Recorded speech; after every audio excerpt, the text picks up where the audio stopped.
When I say the name John Adams or Samuel Adams, Paul Revere or James Otis, a lot of y'all will recognize those names.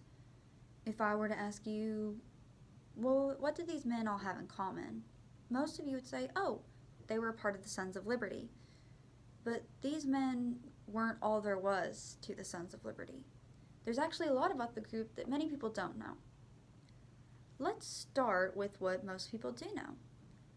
According to U.S. History, which is the textbook for U.S. history through 1865, the Sons of Liberty were recognized for working together with the Daughters of Liberty in rebelling against the Stamp Act by boycotting British goods. Boycott basically means not buy.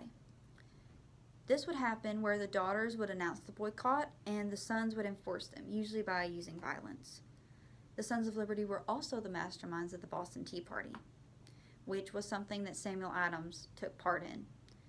But was Samuel Adams how the Sons originated? No. According to the article Sons of Liberty by the editors of Encyclopedia Britannica, the Sons of Liberty were a smaller secret group called the Loyal Nine and only renamed themselves the Sons of Liberty as their ranks grew.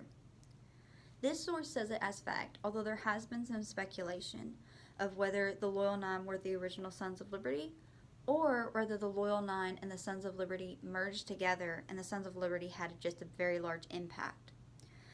For the sake of this speech, I'm going to use it as fact because Edmund Sears Morgan's book, The Stamp Act Crisis: Road to Revolution, also states it as fact, and even gives a list of the names that were a part of the Loyal Nine. These names were John Avery, Thomas Craft, John Smith, Henry Wells, Thomas Chase, Stephen Cleverly, Henry Bass, Benjamin Eads, and George Trott. As you can see, the most recognizable names such as James Otis, John Adams, and Samuel Adams were not mentioned. And there's some speculation as to why this is as well.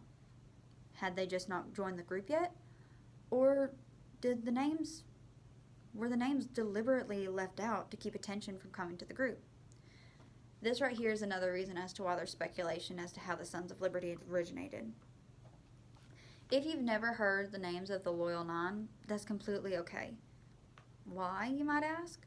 Because according to the Sons of Liberty, the masterminds of the Boston Tea Party from BostonTeaPartyShip.com, the men who were part of the Loyal Nine were shopkeepers and merchants. These men strayed away from publicity, and they weren't actually the ones who spoke out against the Stamp Act, not openly. Rather, it was the men that they later recruited that did a lot of the talking and helped aid in the memorable destruction of Andrew Oliver's effigy, which I will come back to soon. This was because the Loyal Nine was notorious for recruiting wharfraft, tavern mongers, and other types of people who liked looking for trouble.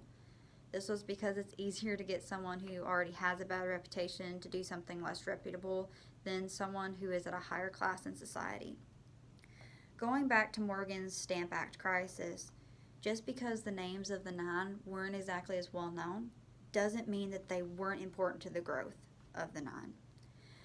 John Avery was a Harvard graduate, which meant if someone did happen to find out about the group, it would actually be respected just because Avery was such a well-educated man. Benjamin Eads was a publisher, meaning he gave the group more of a mouthpiece. He would use his skills to stir up emotions for the Stamp Act and the people. This was a great manipulation tactic because he wasn't outright speaking against the Stamp Act, but he was doing just enough to make people upset about it. These type of tactics were actually what got the nine Ebenezer McIntosh to join their groups. For those of you who don't know, McIntosh was the man who got the South End mob to win against the North End mob. And that was another problem that had caused a lot of rising tension at Massachusetts at the time. McIntosh had 2,000 followers who would do whatever he asked, and that was a great aid to the Loyal Nine at the time. Well, now that the Loyal Nine have 2,000 more people in their group, they can't exactly be called the Loyal Nine anymore. According to the editors of Encyclopedia Britannica in their article The Sons of Liberty, they actually took the name, the Sons of Liberty, from a speech that was given in the British Parliament by Isaac Barre in February of 1765. In this speech, he referred to the colonials who had opposed unjust British measures as Sons of Liberty. This is why it makes sense that we hear the Sons were protesting the Stamp Act before it even came into place, according to the U.S. history textbook.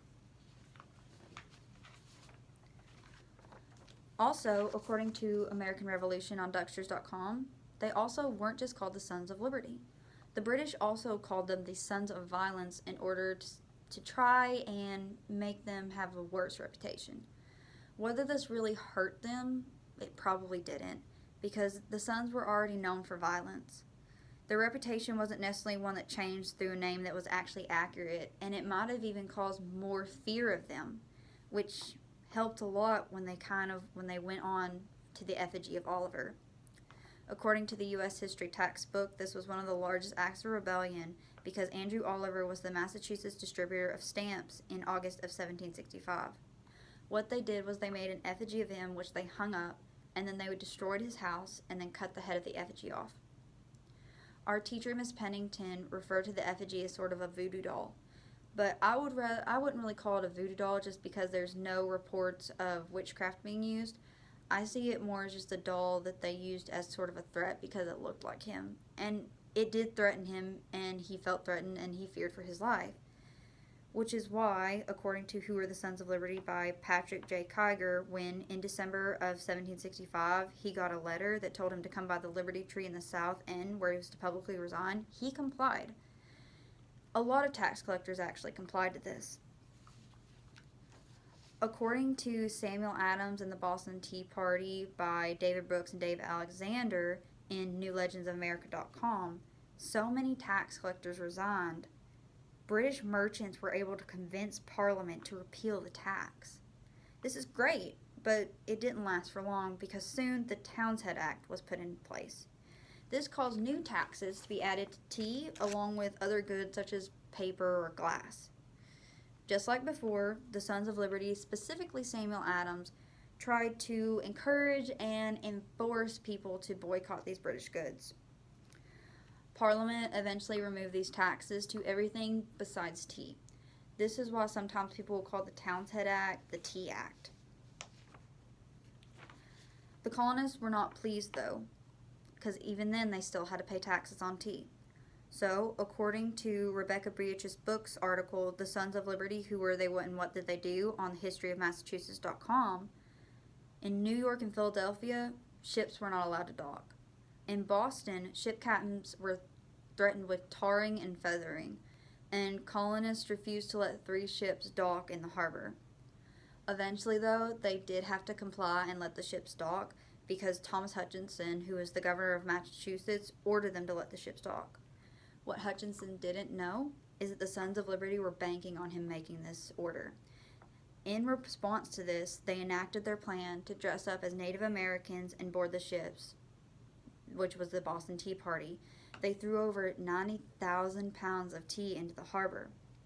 George Hughes, who actually took place in the Boston Tea Party, had a diary in which he wrote, "In about 3 hours from the time we went on board, we had thus broken and thrown overboard every tea chest to be found in the ship, while those in the other ships were disposing of the tea in the same way at the same time." After the Boston Tea Party, we do know that the Sons of Liberty took part in the Revolutionary War. But what we don't know is exactly what specifically they did, because there was nothing really that was specifically attributed to them afterwards. So we know they took part, but other than that, there's not a whole lot. So how did they end? Well, they actually disbanded twice. According to Sam Jacobs' article, The Sons of Liberty Flag, A Story of Secretive American Patriots, Rebellion, and Revolution on ammo.com, the Sons of Liberty actually disbanded after the Stamp Act was repealed. But because we know they were responsible for the Boston Tea Party, which came after that, we know that they did band back together. And according to Sam Adams and the Sons of Liberty by Larry Schweikart from the wildworldofhistory.com, they continued activities until independence was declared in 1776, which marked the end of them when they disbanded and they went on with the rest of their lives. Thank you, and I hope this helped.